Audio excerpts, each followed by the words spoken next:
I dream of indie. Greetings, Indie Warriors, and welcome to I Dream of Indie. My name's Gamer Joe, bringing you yet another review today as we look at Kitaria Fables on the Steam PC platform. This is a title that I've been looking forward to quite a bit. I'm a huge fan of the Cat Quest series, adventure RPGs. They're both a blast to play, and this one looked quite similar from the same publisher too, P-Cube. You've got cats in armor again with swords, adventure RPG gameplay. Let's see if Kitaria Fables is as good as those games. Kitaria Fables begins as a lot of adventure RPGs do, with monsters overtaking its world and heroes rising to the occasion in order to thwart them. Peace is inevitably restored, and you guessed it, the monsters, or the calamity as they're referred to in this game, reappear once again, and that's where you will come into play in order to save the day. And you can bring a co-op friend with you as well if you so wish. Nothing about the narrative in Kitaria Fables felt fresh, innovative, or exciting. None of the characters really stuck out to me, and this world is also equally kind of bland and boring. It feels like a game that, in terms of its narrative, is just kind of going through the motions. In fact, I felt similarly about the way the game played, too. Essentially, the way things are set up is that you're exploring different areas, getting different quests from various villagers along the way, and just kind of going through the motions. Most of these fetch quests involve you getting one item and then bringing it back to the village or another place in order to get the next fetch quest. That's really how a lot of this game played out, and I got super bored with it rather quickly. That isn't to say that there isn't a main quest line to be followed here, there is, but even the main quests really don't seem to respect your time at all. I got to one quest pretty early on in the game where I had to go back 4 times, fight the same bland, boring enemies for a good 30-40 minutes just to collect that certain amount of items, and then I could advance. There's a lot of that in Kitaria Fables. This bland mechanic of having to gather so many of the same item also translates over to a really head-scratching system of having to upgrade your weapons and your armor. You need very specific items in order to do so. As you kill enemies in this game, you aren't gaining experience at all. Instead, these enemies will drop random items that you will then have to bring to a smithy in order to try to get upgrades. I played the game for a good 3 to 4 hours and I still didn't have enough items to get some very basic wood armor. It's a real drag. You gotta go to specific areas to kill specific enemies, get that item, bring it back, and even worse, the box system where you can leave items off because your inventory really can't hold all that much is spread out. So if you leave certain items in certain boxes, you gotta teleport back to that specific town and box in order to go get them. Oh my god. Kitaria Fables does manage to have a pretty decent combat engine as far as how it plays, though. Most of it involves dodging out of the way of enemies where you'll see a giant radius of where they're going to hit you. You'll use the dodge roll in order to do that, and then striking them back with your sword. You do get some spells along the way as well, which are pretty cool to be fair. There's ice that can do pretty serious damage, as well as flames that will sort of linger. I like that part of the combat system, but a lot of the AI felt really brain dead to me. They're pretty easy to manipulate, and their only real shot of defeating you is getting a cheap hit in because they've ganged up on you with multiple groups of the same enemy. So even though I didn't have the best armor or weapon upgrades, even the tougher enemies I was pretty easily able to topple just by rolling around them and striking them, and if I kept them away from the other enemies that were in the area,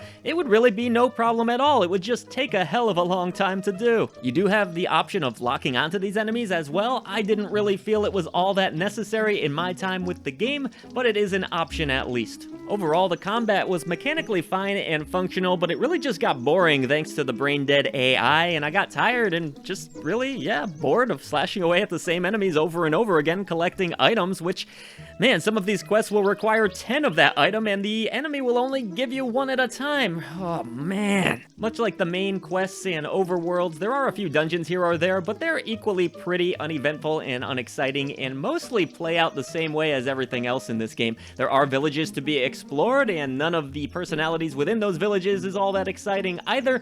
So yeah, it's just really dull all around, and it feels slow, it feels monotonous, and it feels, for lack of a better word again, just boring. Even with a second player, we weren't having all that much fun with this one. On top of going through the different side quests and main quests of the game, there is a farming element where you can actually grow various crops that you can then sell or do whatever you wish with, eat to restore health.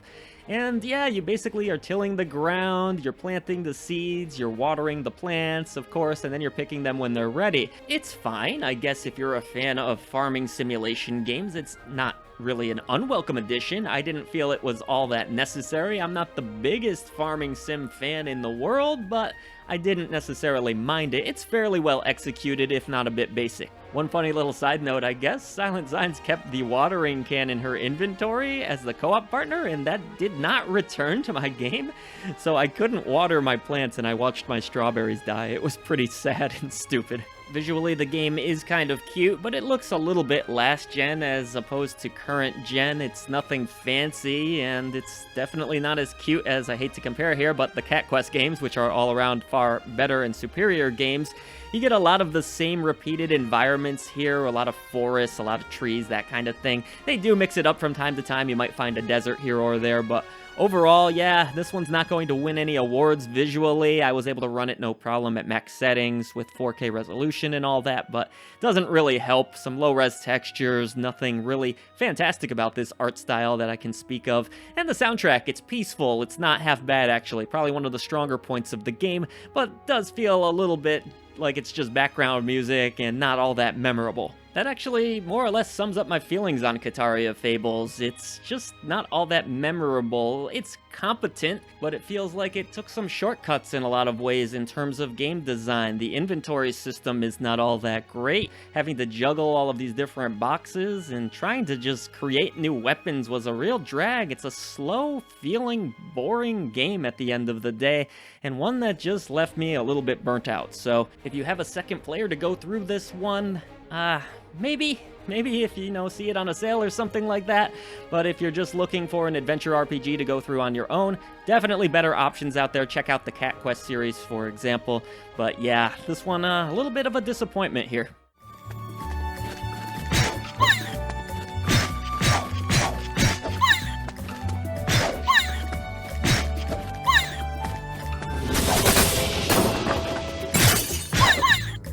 Thank you so much for watching the latest video from I Dream of Indie. We would now like to take a moment to pay tribute to our great indie warriors who support us through channel memberships. Mitchell Hall, Bunny, Kevalo, Bill Tikaz, Christian Cruz, Strick9, Chris Jackson, Nathan Moore, Peach, Adriana Amato, CJR, Falco Lombardi, C. Coyle, Skepticism, Jen Rose, Jesse, CPM, Julian Colbus, and JRS the 8th. Thank you so much for all you do for independent developers, for the publishers, and for I Dream of Indie. Everybody else, please head down to the description box below. Let's defeat that echo chamber and bring a voice to the voiceless ones in gaming.